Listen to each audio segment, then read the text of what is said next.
MCX daily research पर आपका स्वागत है। फ्रेंड, ये वीडियो रहने वाली है एमसीएक्स गोल्ड सिल्वर के लिए और यूएसडी गोल्ड के लिए।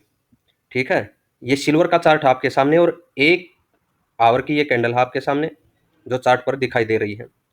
आपको सिल्वर के चार्ट पर हमने पिछली वीडियो में, जो पीछे की आप वीडियो चेक करोगे वहां पर दे रखा था कि ये प्राइस था 1,03,600 का। यहाँ पर बताया था कम से कम 15 मिनट की क्लोजिंग इसके नीचे मिले, उसका प्राइस ब्रेक हो तो नीचे जा सकते हैं अगले टारगेट के लिए जो आपके सामने है। और उससे भी नीचे बोला था यहाँ पर भी अगर नीचे क्लोजिंग मिलेगी तो 97,500 की तरफ।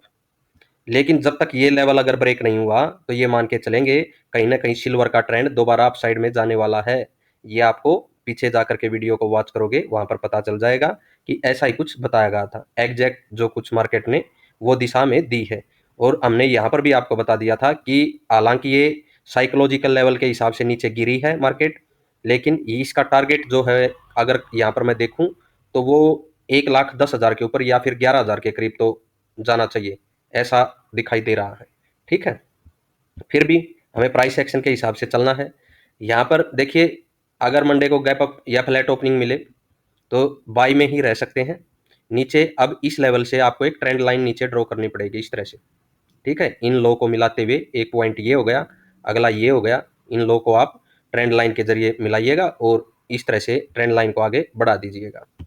तो मैं एक बार करके दिखा देता हूँ। ये ट्रेंड लाइन है, ठीक है, ये वो सपोर्ट है। यहाँ से तो ये तिरछी जाएगी, लेकिन बिल्कुल एग्जैक्ट लेंगे तो हम इन लो को मिलाते हुए हमें आगे ये बढ़ानी है। ठीक है, अगर सीधी तेजी या में बैठना है तो इसी ट्रेंड लाइन के सहारे बैठे रहना है और ये आपको 1,10,000 के ऊपर तक का टारगेट इजिली दे सकती है। उसके बाद क्या करना है, क्या वहाँ पर प्रॉफिट बुकिंग कर लेनी है। उसके बाद मैं बोलूँगा आपको जो ये लेवल है ना, ये नीचे का लेवल 1,03,000 का, इसको हटा देना है। इसको उठा करके रख लेना है 1,10,000 के करीब। ठीक है, अगर यहाँ पर आपको कोई भी ऊपर से इस तरह से सेल सिग्नल या फिर प्राइस एक्शन बनता दिखाई दे तो वहां पर हम दोबारा सेल एंट्री बनाएंगे अपनी इस रेंज से। ठीक है, टारगेट कहाँ रखेंगे, लगभग 1,02,000 के करीब का, 1,10,000 की रेंज से 1,02,000 के करीब का हमारा सेल साइड में टारगेट रह सकता है सिल्वर का। कब, जब ये अप साइड में इस तरह से आ जाए और 1,10,000 के ऊपर जा करके वापिस से रिवर्सल लेकर के इस ट्रेंड लाइन को ब्रेक करता हुआ प्राइस नीचे आए, क्योंकि ये ट्रेंड लाइन यहाँ पर टच हो चुकी होगी और इसके नीचे आपको क्लोजिंग मिलेगी, वहां पर एंट्री बन सकती है सेल साइड की। और वो होल्डिंग पोजीशन के हिसाब से वीकली टारगेट जिस तरह से हम लेकर के चलते हैं तो वो हम 8 से 9 हज़ार की सेलिंग नीचे इजिली देख पाएंगे। ये भी तो है कि सिल्वर इस तरह का कोई ट्रेंड ही ना दे हमें, ऊपर से सेल साइड का सिग्नल ही ना दे तो क्या करें। तो फ्रेंड हमें देखिए इस रेंज में या फिर इस ट्रेंड लाइन के सारे बने रहना है जब तक। देखिए ये ट्रेंड लाइन है, इसलिए ये मैंने ड्रॉ की है। इसके सारे अगर ये ट्रेंड चलता है तो उस दिशा में हम अप साइड में जाते रहेंगे जहां तक भी सिल्वर जाती है। आवरली कैंडल है सभी की सभी, इस चीज का आपको ध्यान रखना है। ठीक है, 10,000 आए 20,000 आए, अगर ये ट्रेंड लाइन ब्रेक नहीं होगी और अप साइड में मार्केट चलेगी तो इसको फॉलो हम जरूर करेंगे ट्रेंड लाइन को। और सेल साइड की सिचुएशन में अगर ये 1,10,11,000 के बाद 15,000 तक पहुंच जाती है तो सपोर्ट फिर ये रेंज रहेगी हमारी 1,10,000 की रेंज सपोर्ट का काम करेगी। ठीक है, जब तक इसके नीचे इस तरह का प्राइस एक्शन नहीं बनेगा हम सेल साइड की एंट्री नहीं बनाएंगे फ्रेंड।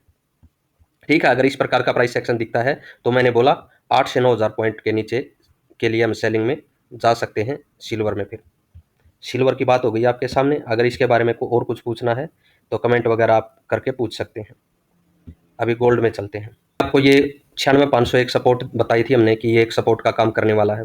उसके नीचे मार्केट खुली थी, ये कि लास्ट वीक के अंदर ही थी। ये खुलने के बाद गिरावट देखी गई थी, गिरावट के बाद अगली सपोर्ट थी 94,000 के करीब, ये भी आपको बता दी गई थी।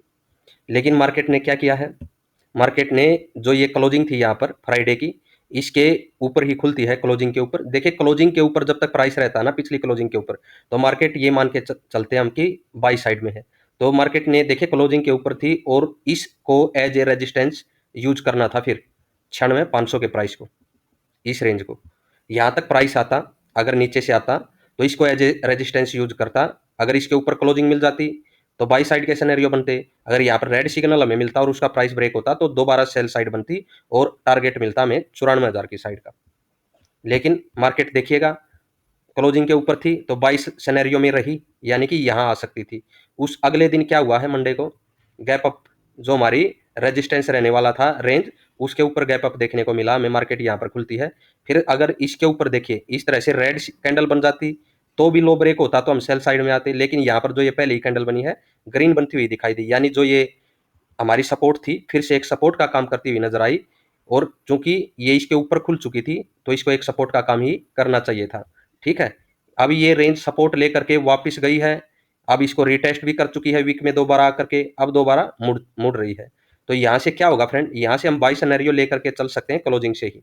ठीक है, सेल साइड में कब एंट्री बनेगी, सेल साइड में इसके नीचे जब आपको आवरली कैंडल की क्लोजिंग मिल जाती है, उसका प्राइस ब्रेक होता है तो सेल साइड में जा सकते हैं दोबारा। ठीक है, इस रेंज की तरफ अब पहला टारगेट रह सकता है और अगला टारगेट 94,000 की तरफ रह सकता है।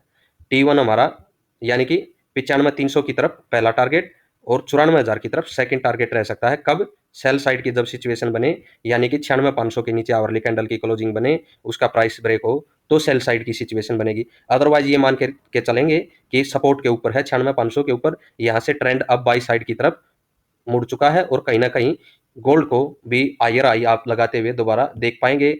और टारगेट क्या रखने हैं बाई साइड में, देखिए पहला टारगेट अगर गोल्ड का मैं यहाँ पर बोलूँ, ये रहेगा 98,500 के करीब, 98,500 की रेंज में T1 टारगेट रहेगा बाई साइड में इस सपोर्ट के साथ।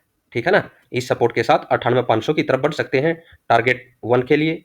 और जैसे ही 98,500 के ऊपर भी 15 मिनट की क्लोजिंग मिले, रीटेस्ट हो, बढ़े, अगला टारगेट 15 मिनट की क्लोजिंग लेनी है बस, अगला टारगेट रहेगा 99,200 के ऊपर, 99,200 300 की रेंज में अगला टारगेट रहेगा T2 का। ठीक है, और इसके भी ऊपर कंटिन्यू मार्केट रह सकती है और 1 लाख के ऊपर दोबारा गोल्ड निकलने का प्रयास एक बार कर सकता है। यानी कि इस रेंज में बिल्कुल देखिए बॉटम पर ही खरीदने का मजा है। ये अब सपोर्ट बन चुकी है, इसके करीब मार्केट है, यहाँ से गोल्ड का बाई सिनेरियो बनता है जिसमें 98,500 पहला टारगेट। ठीक है, ये तो है नहीं कि सीधा ही मार्केट 1 लाख के करीब पहुंच जाए 96 से, इसमें देखिए डिप भी मिलेंगे, कहाँ से मिल सकते हैं वो मैंने बोला है 98,500 से। ठीक है, उसके बाद 99,200 300 की रेंज, अगर इसके ऊपर भी क्लोजिंग मिल करके जब प्राइस चले तो अगला टारगेट 1 लाख के ऊपर का रह सकता है फ्रेंड। ये हो गई MCX गोल्ड और सिल्वर की बात। अभी USD गोल्ड की बात करेंगे। ये USD गोल्ड का चार्ट है फ्रेंड, यहाँ पर देखिएगा अप साइड में एक ट्रेंड लाइन है। ठीक है, आवरली कैंडल है सभी की सभी यहाँ पर भी, और जो ये सपोर्ट के नीचे है अभी भी 33, 46, 47 पर ये सपोर्ट बनती है, इसके नीचे ही प्राइस है USD गोल्ड का, और अप साइड से ये ट्रेंड लाइन के भी नीचे है। यानी कि अगर 33, 46, 47 के ऊपर क्लोजिंग मिलती है हमें, ठीक है, और तो क्या रहेगा सिनेरियो, यहाँ से बाई साइड में जा सकते हैं। अगला टारगेट कहाँ रह सकता है, अगला टारगेट बन सकता है फ्रेंड, देखिए ये आई की तरफ तो फिर दोबारा 63, 33, 62, 63 की तरफ तो प्राइस आएगा ही, और मेरा मानना है अगला टारगेट रहेगा 33, 94 के करीब। तो गोल्ड के अंदर, USD गोल्ड के अंदर यहाँ पर अगर हमें क्लोजिंग मिल जाती है, ठीक है, इस रेंज के ऊपर अगर प्राइस चलता है इस तरह से, तो अगला टारगेट हम लेकर के चल सकते हैं 33, 94 की तरफ, ये बड़े टारगेट के लिए। ठीक है, 33,94 गोल्ड के अंदर बाई साइड में। और सेल साइड में कब रह सकते हैं फ्रेंड, देखिए सेल साइड में जो मैंने ये ट्रेंड लाइन ड्रॉ की है, ठीक है, इसके नीचे ही प्राइस का रहना जरूरी है सेल साइड में जाने के लिए। और सेल साइड में आपको टारगेट जो देखने को मिलेंगे वो इस रेंज में मिल सकते हैं 32,70 के करीब, 32,70 के करीब तक ये रेंज है 3300 के नीचे। ठीक है, 3300 के नीचे 32,95 से 32,70 ये रेंज आपको वापस सेल साइड में देखने को मिल सकती है जब तक प्राइस इस ट्रेंड लाइन के नीचे है, या फिर ये मानिएगा जब तक प्राइस यहाँ पर क्लोजिंग दे करके अप साइड में नहीं बढ़ता तब तक सेल साइड में रह सकते हैं। ठीक है, कौन से लेवल के ऊपर, जो मैंने बाई साइड का सिनेरियो बोला, तो बाई साइड के सिनेरियो के साथ बाई साइड में चलेंगे और सेल साइड के सिनेरियो के साथ सेल साइड में। एसएल किस प्रकार से रखें, देखिए सेल साइड का आपको पता चल गया, ट्रेंड लाइन के सहारे नीचे आना है, और बाई साइड में अगर यहाँ पर क्लोजिंग मिल जाती है ना जब, तो फिर बिल्कुल इस पॉइंट को, जो ये अभी लगा हुआ है पॉइंट, और इस पॉइंट को, इन दो पॉइंट को मिला करके ट्रेंड लाइन को आगे बढ़ा देंगे और उसी के सहारे यहाँ से बाई साइड में बढ़ेंगे। ठीक है फ्रेंड, आगे के टारगेट के लिए 33, 94 के लिए। आशा वीडियो आप सभी को पसंद आएगी, चैनल को लाइक और सब्सक्राइब कीजिएगा फ्रेंड।